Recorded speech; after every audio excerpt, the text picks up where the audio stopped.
Assalomu alaykum, aziz Doktor Family kanalining a'zolari. Sizlar bilan men Doktor Sanjarov.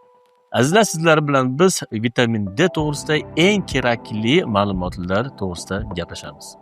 Azizlar, vitamin D bizning organizmimiz uchun eng kerakli vitaminlardan biri hisoblanadi. Chunki vitamin D tanamizda joylashgan 2,5 mingdan ziyod genlar bilan aloqada bo'ladi. Bu esa deyarli bizning tanamizdagi barcha organizmlar sistemasini boshqaradi degan xulosaga kelishimiz mumkin. Azizlar, organizmimizda vitamin D asosan ikki sistemani boshqaradi. Ya'ni asosan suyak sistemasini va boshqa a'zolar sistemasini. 1988-yilga qadar ko'p tibbiyot xodimlari, dunyo bo'yicha meditsina xodimlari asosan vitamin D kalsiy almashinuvida rol o'ynaydi degan xulosada edilar. Va nihoyat 1988-yilda olimlarning izlanishi oqibatida vitamin D ning boshqa sistemaga ta'siri o'rganib chiqildi va organizm uchun eng kerakli nutrient ekanligi aniqlandi.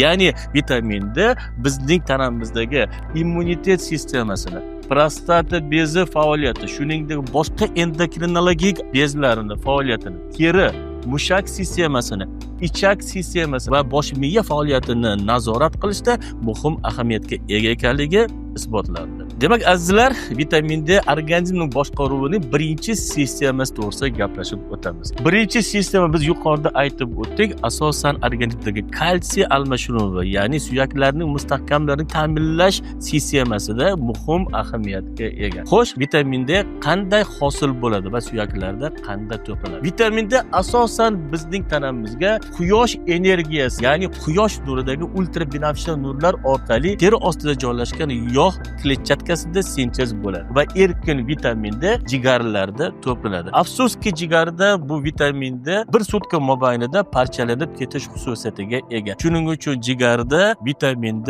oqsil bilan birikadi va birikkan oqsil 25 gidroksi D formulasi asosida qonda 2-3 haftagacha saqlanib qoladi. Aynan laboratoriyada biz aniqlashimiz kerak bo'lgan vitamin D miqdori 25 gidroksi D miqdori aniqlanadi va bu qon orqali bizning buyraklarimizga boradi va buyraklarda o'z navbatida vitamin D biriktirilgan oqsil bilan ajraladi va erkin vitamin D holatiga keladi. Bu sekin astalik bilan qon orqali borib, har bir tanamizdagi joylashgan vitamin D ni o'ziga qabul qiluvchi hujayralarda joylashgan vitamin D ni o'ziga qabul qiluvchi retseptorlar vitamin D ni o'ziga biriktirish xususiyatiga ega va ya'ni 125 D gidroksi D holatida mana shu retseptorlar vitamin D ni o'ziga biriktiradi va nihoyat vitamin D o'z navbatida suyak sistemasiga borib, u yerda kalsiy almashinuvini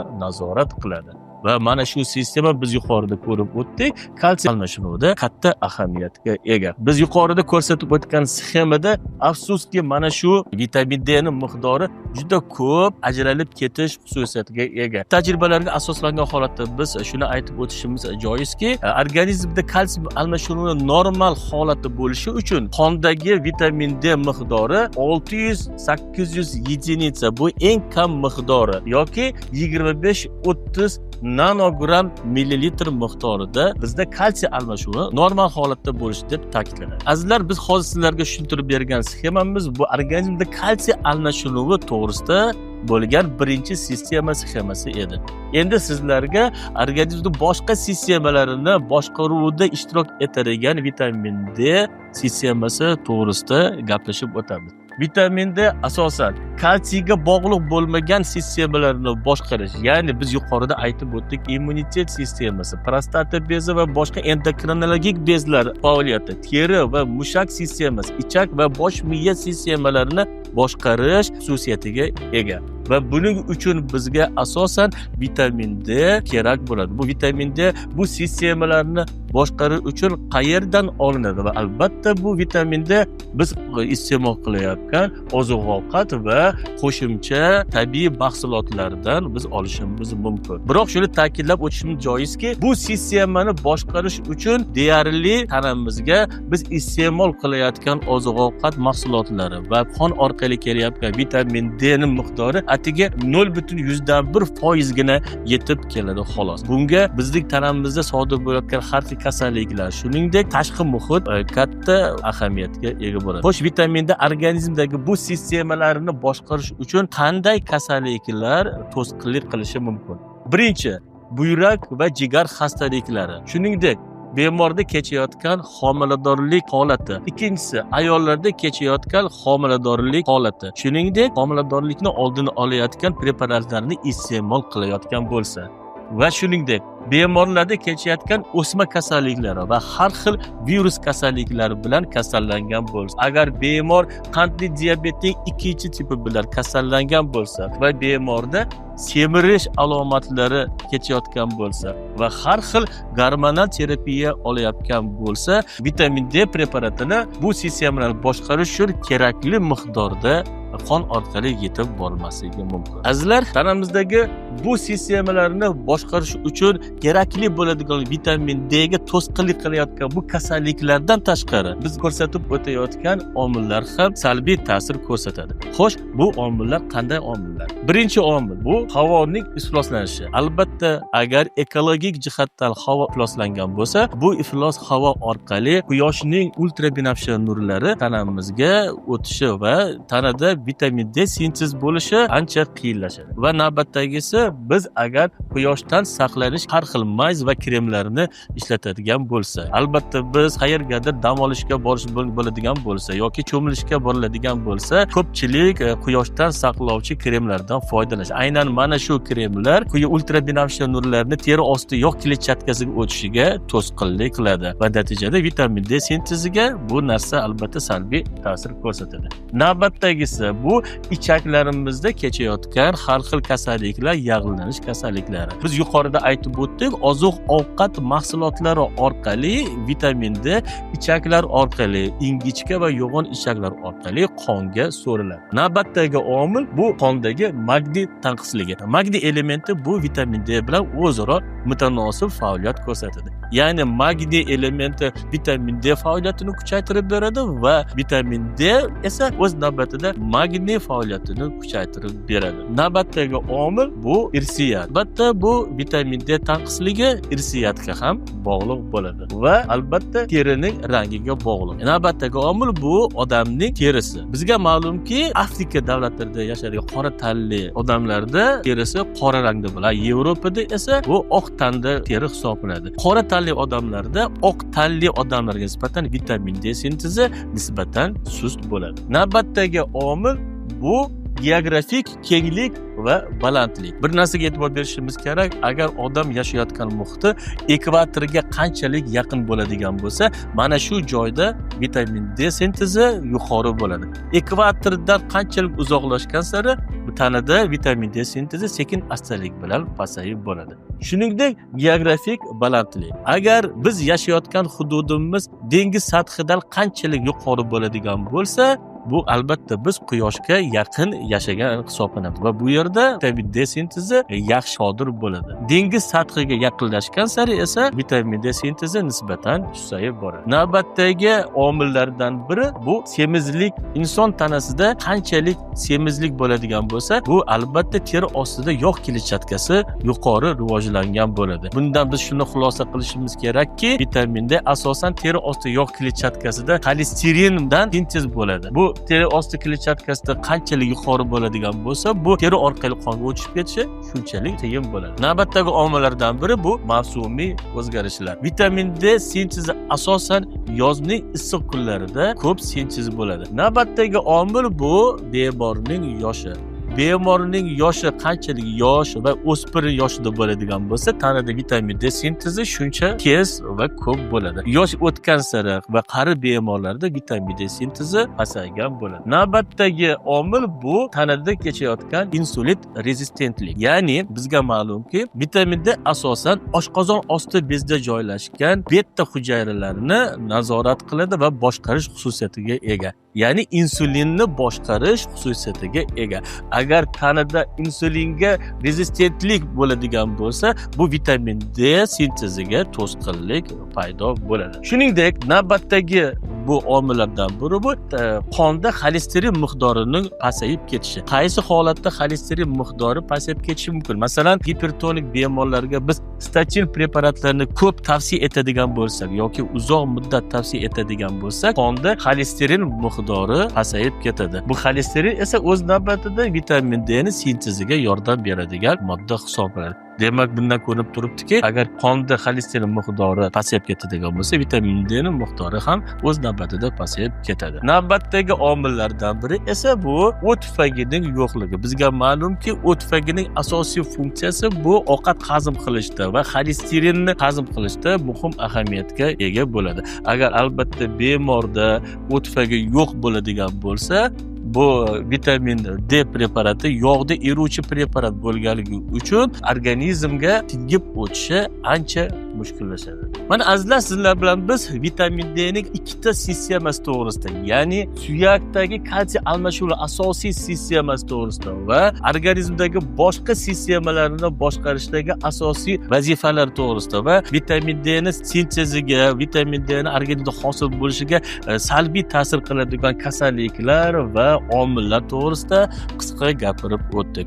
Endi sizlarga biz inson organizmi normal holatda yurish uchun qancha miqdordagi vitamin D kerakligi to'g'risida gaplashib o'tamiz. Inson organizmi normal bo'lish uchun organizmga bir kunda kattalar uchun 6000 dan 10000 единицagacha biz vitamin D preparatini qabul qilishimiz kerak bo'ladi. Bu miqdorni biz albatta tabiatdan olishimiz kerak bo'ladi, ya'ni quyosh nurida. Agar biz quyosh nurida kunduzi soat 10 dan va tushlikkacha, ya'ni soat 2 gacha bo'lgan vaqt ichida 20 minut miqdorida toblanadigan bo'lsak, kuniga 10000 единицаdan bizning tanamizda vitamin D sintez bo'ladi. Shuningdek, bizning organizmimizga qo'shimcha miqdorda vitamin D biz qabul qilayotgan oziq-ovqat mahsulotlari orqali kirib keladi. Xo'sh, bunday oziq-ovqat mahsulotlariga qanday mahsulotlar kiradi? Asosan baliq mahsulotlari, losos va farel baliqlari. Bu baliqlarda vitamin D organizm uchun yetarli miqdorda mavjud bo'ladi. Shuningdek, har xil qo'ziqorin mahsulotlari, ayniqsa shampinyon qo'ziqorinda organizm uchun kerakli bo'lgan vitamin D mavjud bo'ladi. Va shuningdek, tuxum sarig'ida ham organizm uchun kerakli bo'lgan vitamin D mavjud bo'ladi. Shuningdek, vitamin D sut mahsulotlarida, ya'ni brinza va sariyog' mahsulotlarida mavjud. Albatta, bemorlarga bunday mahsulotlarni tavsiya etish organizmdagi vitamin D miqdorini normal holatiga olib kelishimiz mumkin. Endi azizlar, sizlar bilan biz tanamiz normal faoliyat ko'rsatish uchun kuniga qancha miqdorda vitamin D qabul qilish to'g'risida gaplashamiz. Va albatta doskaga yana yuzlanamiz. 1 yoshgacha bo'lgan yosh bolalarda kuniga 1000 единицаdan vitamin D qabul qilish tavsiya etiladi. Va o'z navbatida emizikli onalarga kuniga 8000 единицаdan vitamin D qabul qilish tavsiya etiladi. Va 1 yoshdan so'ng bolalarga kuniga 3000 единицаdan vitamin D tavsiya etiladi. Yoshi katta o'spirin va yosh katta odamlarga esa kuniga 10000 единицаdan vitamin D qabul qilish tavsiya etiladi. Azizlar, biz yuqorida aytib o'tdik, vitamin D bu juda ko'p kasalliklarni davolashda muhim ahamiyatga ega. Kolumbiyalik olim Dr. Coimbra o'zining tinimsiz tajribalari natijasida juda katta yutuqlarga erishdi. Ya'ni autoimmun kasalliklari. Bu kasalliklar qanday kasalliklar kiradi? Reumatoid poliartrit, vitiligo kasalliklari, qizil valchanka kasalliklari va boshqa kasalliklar kiradi. Bunday kasalliklarni davolashda biz yuqori dozada vitamin D tavsiya etadigan bo'lsak, bu autoimmun kasalliklarni davolashda yaxshi natijaga erishishimiz aniqlanadi. Ya'ni bemorlarda autoimmun kasalligi aniqlanadigan bo'lsa, kuniga 60000 единицаdan 200,000 единицagacha tavsiya etiladigan bo'lsa, bu kasalliklar davolashda yaxshi natijalarga erishildi. Va bu hozirgi kunga qadar Amerika va Yevropa davlatlarida keng ko'lamda foydalanib kelinmoqda. Nima uchun vitamin D bu autoimmun kasalliklarda yaxshi natija beryapti? Bizga ma'lumki, autoimmun kasalliklarining asosiy kelib chiqishi bu immunitetning patologik oshib ketishi oqibatida o'zimizning tanamizga qarshi kurashishi yotadi. Vitamin D esa o'z navbatida bu immun sistemasiga ta'sir qiluvchi asosiy nutrientlardan hisoblanadi. Va ya'ni biz tanaga kirib kelayotgan vitamin D miqdorini ko'paytiradigan bo'lsak, immunitet sistema, patologik immunitet sistemasini biz susaytirishimiz mumkin ekan. Va hozirgi kunda doktor Kayimlarning bu izlanishlari revmatologiyada juda keng ko'lamda foydalanib kelinmoqda. Endi sizlar bilan vitamin D preparatiga boshqa elementlarning ta'siri to'g'risida gaplashib o'tamiz. Xo'sh, bu qaysi elementlar vitamin D ga salbiy ta'sir ko'rsatadi va ijobiy ta'sir ko'rsatadi? Asosan vitamin D preparatini biz magniy, rux va K2 preparatlari bilan birgalikda tavsiya etamiz. Magniy elementi bu asosan vitamin D faoliyatini kuchaytirib beradi va o'z navbatida vitamin D preparati magniyning ta'sirini kuchaytirib beradi. Shuningdek, magniy elementi buyraklarda oqsil bilan birikkan vitamin D ni bir-biridan ajratib, erkin vitamin D holatiga keltirish xususiyatiga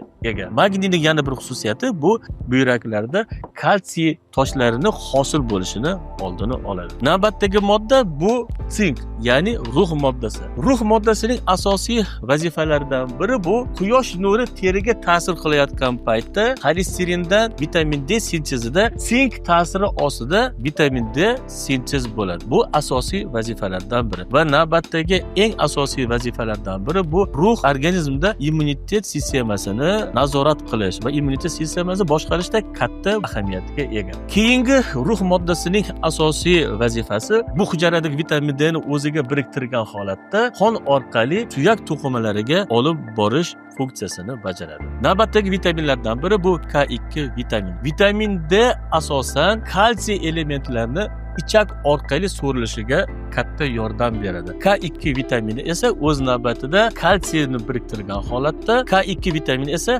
qondagi kalsiy biriktirilgan holatda to'qimalarga yetkazib berish xususiyatiga ega. Yuqorida ko'rsatib o'tilgan magniy, rux va K2 vitaminlari vitamin D sintezida va vitamin D almashinuvida muhim ahamiyatga ega hisoblanadi. Va shuningdek bir narsani ta'kidlab o'tishimiz kerakki, vitamin D preparatini biz iste'mol qilayotgan paytda imkon qadar temir preparati bilan birgalikda iste'mol qilmasligini tavsiya etamiz. Chunki bu temir preparati bu kalsiyni so'rilishiga teskari, chunki temir preparati bu organizmda kalsiy almashinuviga to'sqinlik qiladigan preparatlardan biri hisoblanadi. Shuning uchun biz yuqoridan kelib chiqib bir narsani tavsiya etamiz. Imkon qadar temir preparatlarni biz ertalab qabul qilishni va vitamin D preparatini esa ovqat bilan birgalikda tushlikda va kechki payt qabul qilishni biz tavsiya etgan bo'lar edik. Biz yuqorida aytib o'tdik, vitamin D asosan bosh miya faoliyatiga, ya'ni asab sistemasiga ta'sir qiladi. Vitamin D preparatini biz uyqudan oldin qabul qiladigan bo'lsak, uyquning yaxshilanishi, miyaning dam olishiga va ertalab turganda yaxshi kayfiyat bilan turishga yordam beradi.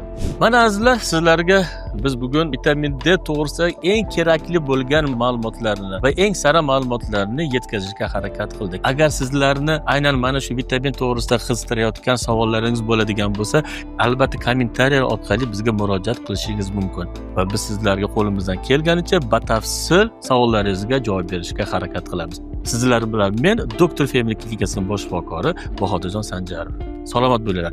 Albatta kanalimizga obuna bo'ling va eng yaqinlaringizni taklif etishni unutmang.